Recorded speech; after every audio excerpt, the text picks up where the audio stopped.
Salam sejahtera, saya Teacher Tan dari SMK Seri Perak Paribunta. Dalam lesson hari ini, kita masih dekat subtopik 3.2 Hukum Kepler. Masih ingat dalam lesson yang lepas, anda sudah belajar cara untuk menerbitkan rumus hukum Kepler.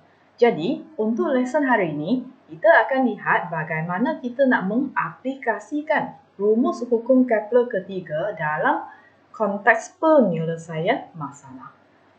Mari kita lihat standard pembelajaran untuk video siri ketiga ini.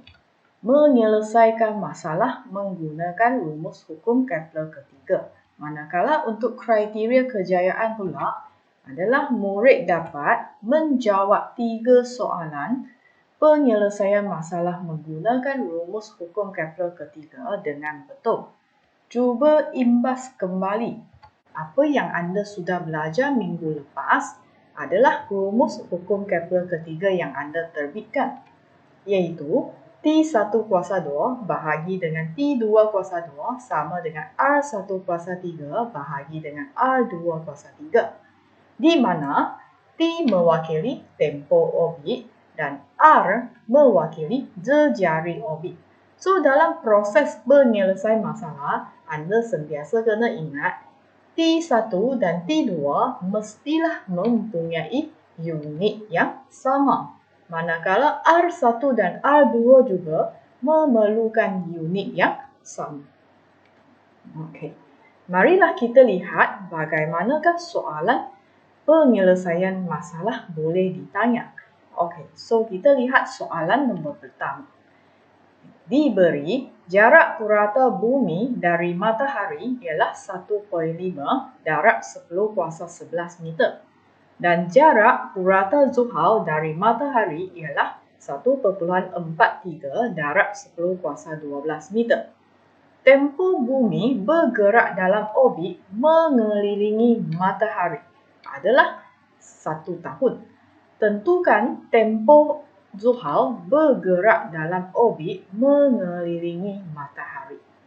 Okey, so dalam konteks ini, apabila anda nampak sahaja ada info ataupun maklumat yang mengenai jarak ataupun jejari bumi, jejari Zuhal, so kita dan soalan memerlukan anda tentukan tempoh. So, cara penyelesaian tak adalah cara lain. Anda perlulah menggunakan rumus hukum Kepler ketiga, iaitu T1 kuasa 2 bahagi dengan T2 kuasa 2 sama dengan R1 kuasa 3 bahagi dengan R2 kuasa 3.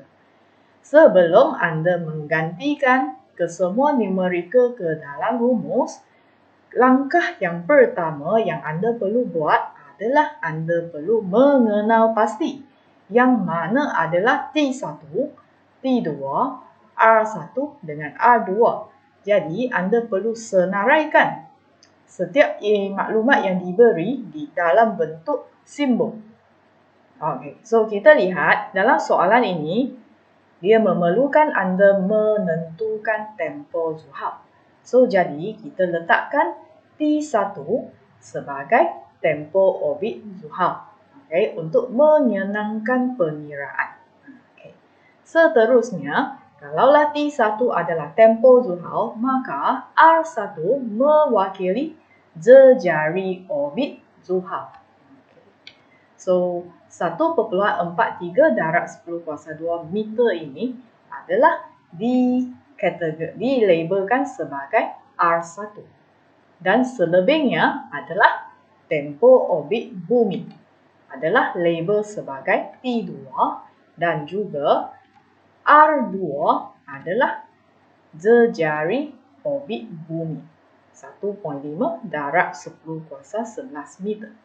Okey, selepas anda menyenaraikan kesemua maklumat dalam bentuk simbol, barulah anda gantikan ke dalam rumus hukum Kepler ketiga, di mana anda akan dapat T1 kuasa 2 bahagi dengan 1 kuasa 2 sama dengan 1.43 darab 10 kuasa 12 dalam bentuk kurungan per 1.5 darab 10 kuasa 11 dalam kurungan kuasa 3. Okey, seterusnya anda kena ringkaskan. Perhatikan 1/2 sebenarnya anda akan ringkaskan dapatlah T1/2. Okey, so anda dapatlah dalam bentuk ini. Okey, seterusnya anda nak cari T1. So dalam kes ini anda jangan ringkaskan dulu. Okey, so anda pindahkan kuasa 2 ke sebelah kanan, anda dapatlah punca kuasa 2 supaya T1 sebagai perkara rumus. Okey, so barulah anda guna kalkulator untuk ringkaskan jawapan anda.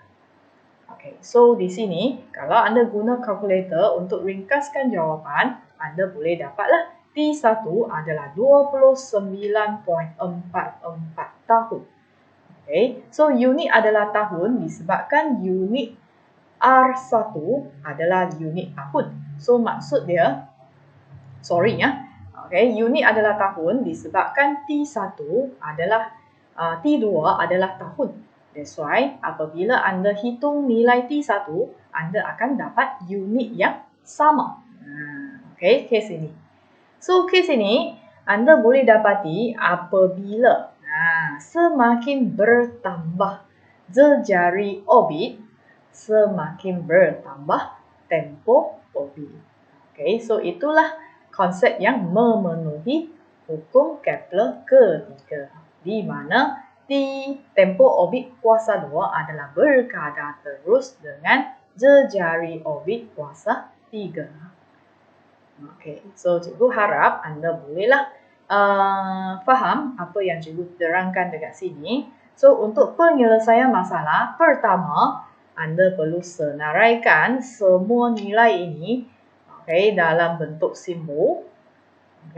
Seterusnya ganti ke dalam rumus dan anda selesaikan. Untuk carilah nilai yang diberi. Seterusnya, marilah kita lihat contoh soalan nombor 2 yang memerlukan anda menentukan jejari orbit pula. Okey, so diberi sebuah satelit mengorbit bumi dengan tempoh 6 jam. Okey, so bumi sebagai pusat, satelit mengelilingi bumi, tempoh adalah 6 jam. Dan seterusnya, bulan pula mengorbit dengan tempoh 655.2 jam dengan jejari orbit adalah 3.83 darat 10^8 meter. Okey, so soalan nak, berapakah jejari orbit satelit itu? Okey, so untuk kes ini masih sama. Kalaulah anda nampak di dalam soalan yang berkaitan dengan info yang diberi ataupun maklumat yang diberi adalah tempo and then ada jejari. So tak adalah rumus yang lain melainkan rumus hukum Kepler ketiga. Okey, so masih ingat sebelum anda mula menggantikan nilai ataupun numerical ke dalam rumus, anda perlu kenal pasti dan senaraikan apa itu nilai T1, T2, R1 dengan R2. Okey. So untuk kes ini, biasanya kita lihat kalau dia nak cari jejari orbit satelit, so kita jadikan dia sebagai R1 untuk menyenangkan pengiraan sebab dia duduk di bahagian atas. Okey, so kita senaraikan jejari orbit satelit labelkan sebagai R1 simbol. Okey, kalau jejari orbit satelit adalah R1, maksudnya tempo T1 mewakili tempo orbit satelit. Okey, iaitu 6 jam sebagai T1. Dan seterusnya, anda dapatlah untuk T2 adalah tempo orbit bulan 655.2 jam. Dan juga jejari R2 adalah jejari orbit bulan. Okey, 3.83 darat 10^8 meter. Okey, once you dah senaraikan ke semua maklumat dalam bentuk simbol, barulah Anda gantikan ke dalam rumus. Okey, so Anda gantikan satu persatu lah. Okey, so Anda dapatlah 6.0 kuasa 2 per 655.2 kuasa 2 sama dengan R1 kuasa 3 per 3.83 darab 10 kuasa 8 dalam kurungan kuasa 3. Okey, since kita nak cari R1, so kita pindahkan nilai di bawah ini ke sebelah kiri. So bahagi pindah ke sebelah kiri akan jadi darab. Okey, so kita tukarkan tempat. So kita dapatlah R1 kuasa 3 adalah 6.0 kuasa 2 darab dengan 3.83 darab 10 kuasa 8 dalam kurungan kuasa 3 bahagi dengan 655.2 kuasa 2. Okey, so dalam kes ini ingatlah jangan Anda ringkaskan dulu. Sebab apabila Anda ringkaskan, nanti jawapan Anda akan jadi kurang tepat. So, kita tukarkan kepada R1 dulu. So, kuasa 3 pindah ke sebelah kanan akan jadi punca kuasa 3.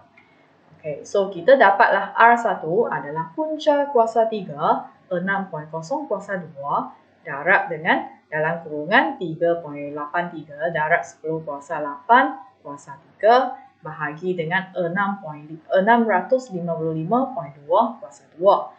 Barulah Anda ringkaskan menggunakan kalkulator.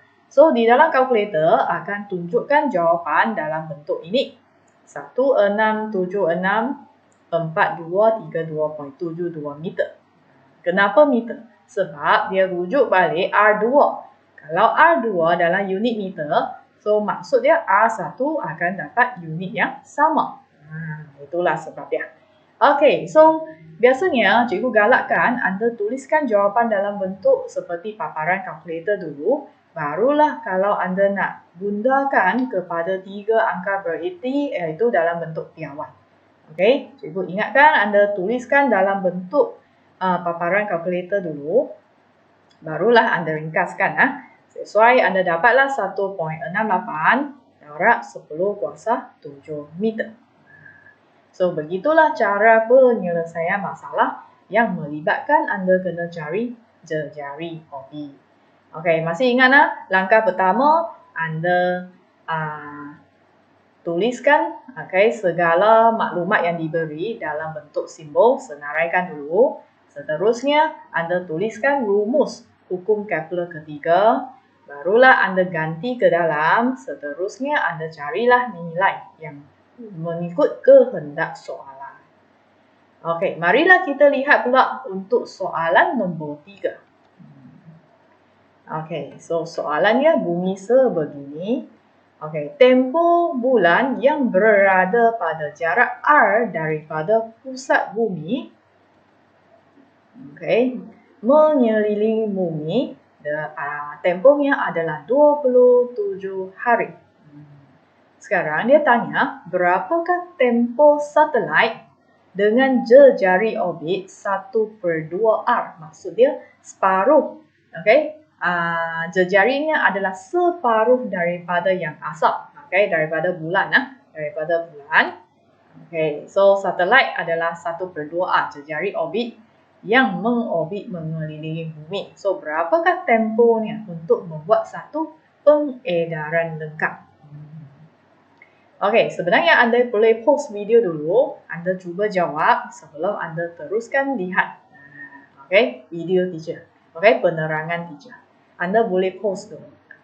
Okey, so untuk kes ini, walaupun dia tak bagi nilai jejari dalam bentuk nilai, dia bagi yang bentuk R, don't worry tak payah risau. Cara yang sama juga. Okey, guna cara yang sama. Iaitu okey, gunalah rumus hukum Kepler ketiga. Okey, sebelum Anda guna rumus ini, masih ingat Anda kena senaraikan ke semua maklumat ini dalam bentuk simbol T1, T2, R1 dengan R2. So, normally kita akan lihat apakah kehendak soalan dulu. So, kehendak soalan dia nak cari tempoh satelit. So kalau nak cari tempoh satelit, so kita labelkan T1. Okay, untuk mewakili tempoh satelit. So apabila T1 sebagai tempoh satelit, so R1 adalah mewakili jejari orbit satelit. Okay. Okay, so seterusnya T2 adalah mewakili tempoh orbit bagi bulan. Adalah 27 hari. Dan juga R2 adalah mewakili jejari orbit bulan, iaitu R.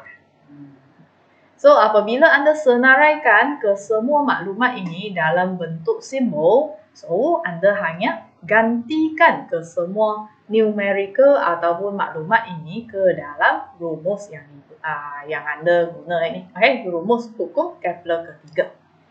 Okay, so ganti part by part, ganti dengan berhati-hati. Okay, T1 kuasa 2 per 27 sama dengan R1 adalah 1/2 R dalam kurungan bahagi dengan R kuasa 3. So ingatlah dekat atas ini, jangan lupa mesti letak kurungan untuk R1 sebab R1 adalah 1/2 R. So anda mesti letak kurungan. Kalau anda tak letak kurungan, anda hanya kuasa 3 kan R. Tetapi ini adalah 1/2 R. So you kena buat kurungan kuasakan 3. Nanti anda kena kembangkan dulu. Okay, sebelum anda selesaikan, anda kena kembangkan yang dalam kurungan. Okay, so 1/2 kuasa 3 anda boleh tekan dalam kalkulator. Okay, tekan buka kurungan 1/2 tutup kurungan kuasa 3. So anda dapatlah 1/8. Dan R kuasa dengan 3, so jadi R kuasa 3. So apakah hasil yang kita lihat dekat sini? Ya, 1/8 R kuasa 3. Kembangkan yang atas dulu. So yang lain anda salin balik sahaja. Okey, seterusnya apa yang anda boleh buat? Perasan tak R kuasa 3 dengan R kuasa 3? So anda sebenarnya boleh hapuskan. Ya. Okey, so apabila hapuskan, so kerja akan jadi ringkaslah. So kes ini anda dapatlah T1 kuasa 2 per 27 kuasa 2 sama dengan 1/8. Okey, so ingatlah bahagi per 27 kuasa 2 pindah ke sebelah kanan akan jadi darab. So anda dapatlah T1 kuasa 2 sama dengan 1/8 darab dengan 27 kuasa 2. So dalam kes ini jangan anda ringkaskan dulu, anda tukarkan kepada T1 dulu. Okey, so kuasa 2 nak tukar jadi nak pindah ke sebelah kanan jadi punca kuasa 2. So anda dapatlah T1 sama dengan punca kuasa 2 1/8 darab dengan 27 kuasa 2. Barulah anda tekan kalkulator untuk dapatkan nilai T1. Okey, so jawapannya anda akan dapat 9.55 hari. Kenapa unit hari? Sebab dia akan ikut unit T2 ini. Sebab T2 dalam unit hari, so mereka akan mempunyai unit yang sama, so juga akan dapat unit hari. Okey, so ingatlah dalam rumus ini, kedua-dua tempoh akan berkongsi unit yang sama dan R1, R2 mesti juga unit yang sama. Okey, untuk rumus ini sentiasa ingat. Okey, so begitulah ketiga-tiga soalan penyelesaian masalah melibatkan rumus hukum Kepler ketiga. So cikgu ulang sekali lagi, untuk buat penyelesaian masalah, langkah pertama anda kena senaraikan ke semua maklumat ini dalam bentuk simbol T1, T2, R1, R2. Okey, selepas anda senaraikan, barulah anda ganti ke dalam, lepas tu anda ringkaskan dan dapatkan jawapan. Okey, so itulah taktik ataupun langkah yang digunakan untuk penyelesaian masalah melibatkan rumus hukum Kepler ketiga. So cikgu haraplah selepas perbincangan ini anda perlulah buat latihan yang banyak supaya anda lebih mantap, okay, lebih kukuh, lebih berkeyakinan dalam menyelesaikan masalah. Ingatlah, practice make perfect. Segala-gala anda nak mencapai ataupun lebih excel, anda perlu buat latihan yang banyak. Okay, so sebelum cikgu habiskan lesson cikgu kena buat satu rumusan dulu. Okay, satu rumusan mengenai hukum Kepler ini. Apa yang anda belajar dalam subtopik ini? Okay, so yang pertama, anda kena ingatlah Kepler. So daripada perkataan Kepler, dia sebenarnya membawa maksud. Okay, membawa maksud dalam subtopik ini. So anda lihat kenapa cikgu letakkan E ini color biru? Sebab E stand for hukum Kepler pertama. Kenapa E stand for hukum Kepler pertama? Sebab E stand for ellipse. So hukum Kepler pertama menyatakan orbit planet adalah berbentuk ellipse dengan matahari berada di satu daripada fokusnya. So itulah situasinya. Dalam bentuk gambar aja.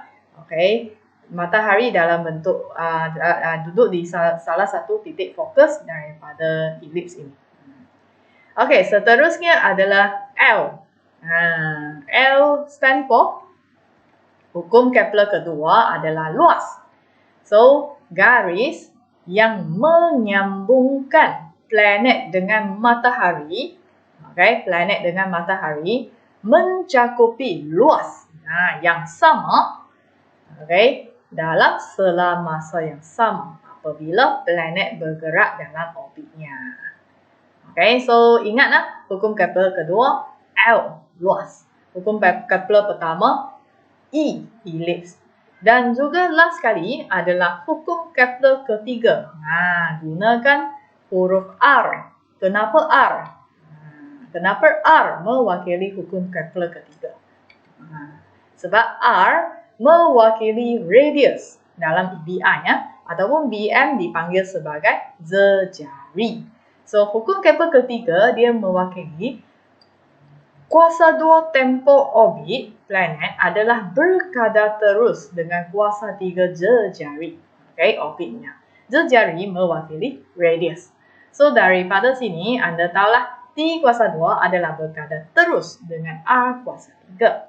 Dan dalam video siri kedua, anda sudah menerbitkan rumus hukum Kepler ketiga dan hasilnya anda dapatlah T1 kuasa 2 per T2 kuasa 2 adalah sama dengan R1 kuasa 3 per R2 kuasa 3. So, untuk video kali ini, video siri ketiga ini, anda menyelesaikan masalah menggunakan rumus hukum Kepler ketiga. So, begitulah satu subtopik 3.2 hukum Kepler. Daripada satu slide ini mewakili rumusan untuk satu siri siri pertama, video siri pertama, video siri kedua dengan video siri ketiga ini. So, cikgu harap daripada perkataan Kepler ini anda boleh ingatlah ketiga-tiga hukum Kepler. So, begitulah lesson cikgu pada video siri kali ini. Semoga kita berjumpa lagi dalam video siri yang seterusnya. Sekian, terima kasih. Saya Teacher Tan dari SMK Seri Perak Paripurna.